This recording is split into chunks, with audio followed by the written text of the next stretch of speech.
Hi, it's Dr. Fox, licensed psychologist in the state of Texas.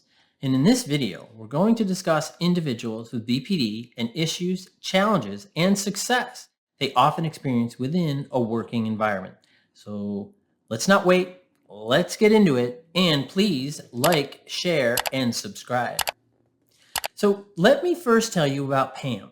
Pam is a 25-year-old female who has worked at a local coffee shop for the last 4 months. She is up for her first quarterly review.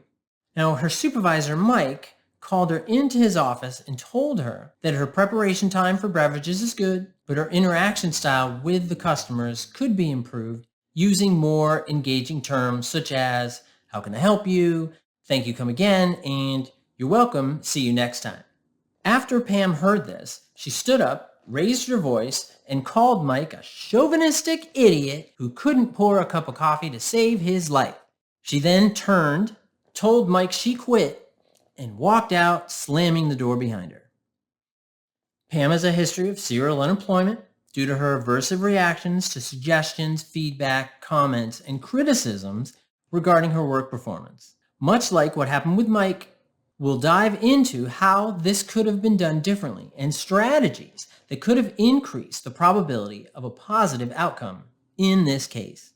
According to a 20-year study, adaptive vocational functioning in adulthood is one of the predictors of recovery in people with BPD. Focusing on the significant strengths of people with BPD should be central. These often include passionately working hard, having varied interests, and a drive toward entrepreneurship. Research has found that people with BPD wanted to be employed and expressed the hope of achieving this goal and benefited from work that provided opportunities to grow and benefit from their success. The BPD symptoms that were found to be associated with poor workplace success, this includes little control over tasks and their conduct during the workday. And this makes sense because they feel more constrained and they feel kind of trapped. And when they feel strapped, we know that a lot of these individuals then fall into utilizing maladaptive behaviors, just like we saw with Pam.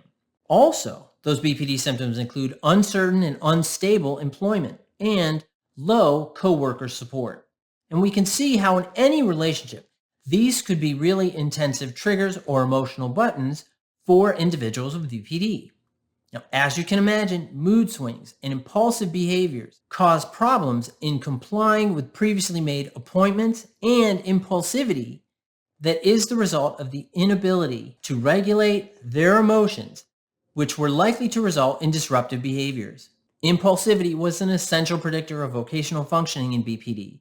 Managing emotions and behaviors are central. We know that. So many of the different therapies that are geared towards managing and controlling BPD address managing emotions and behaviors. This is why many DBT skills can significantly increase workplace success. But we're not going to stop there. We're going to go a little deeper. We know that individuals with BPD tends to idolize others, which can add to the initial devotion to work, but this can change as the other side of this coin manifests, which we know is devaluation, right? You have that idealization, then devaluation. And sometimes it isn't just people, it can be places too, just like your workplace. Now, this is likely where the individual, they can see their boss as not really being protective enough, that they're not providing enough loving support, and the authority figure that they have built up in their mind tends to falter, right? So it goes to holding your boss. Oh, my boss is great. They know everything. They know how to do all these things. And then they do something wrong, or they say something that you didn't expect, or something that triggers you. Perhaps, again, it could be a trigger. It could be an emotional button. And all of a sudden, they're devalued. And we know that many individuals with BPD have rocky relationships that can impact the workplace. We know that. Now, these may include stormy relationships at work, ongoing family feuds, right, that get bled into work. Also, suicidal ideations, threats and gestures, depressive spirals, again, mood swings that are in varying degrees, impulsive spending, substance abuse, and other health problems that can result in overutilization of sick days, distressing calls at work from perhaps a disgruntled significant other, and fluctuating work quality due to fatigue, anxiety, depression, or poor health. Now remember that many individuals with BPD actually find work to be their one dependable sanctuary of stability, and they will work hard to insulate this environment from the personal crises that otherwise might be going on around them.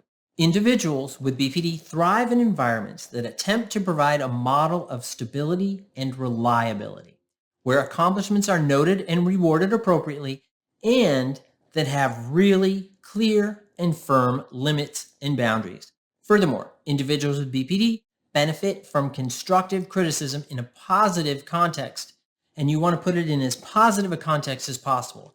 For example, you're giving a great effort on such and such project. Here are some ways to make even better use of your skills. And you add in what those skills are. Knowing what we know about Pam and Mike earlier and what we just went over, how could Mike and Pam have done it differently?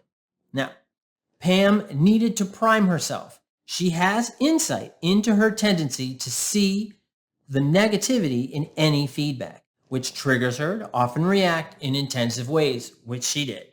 Before going into a meeting, she knows is going to be feedback or criticism based or related. She needed to prime herself. She needed to say, okay, I know that this is to make me a better employee. This is something that can help me. This is feedback. It's not about me as a person. It's just about me as an employee.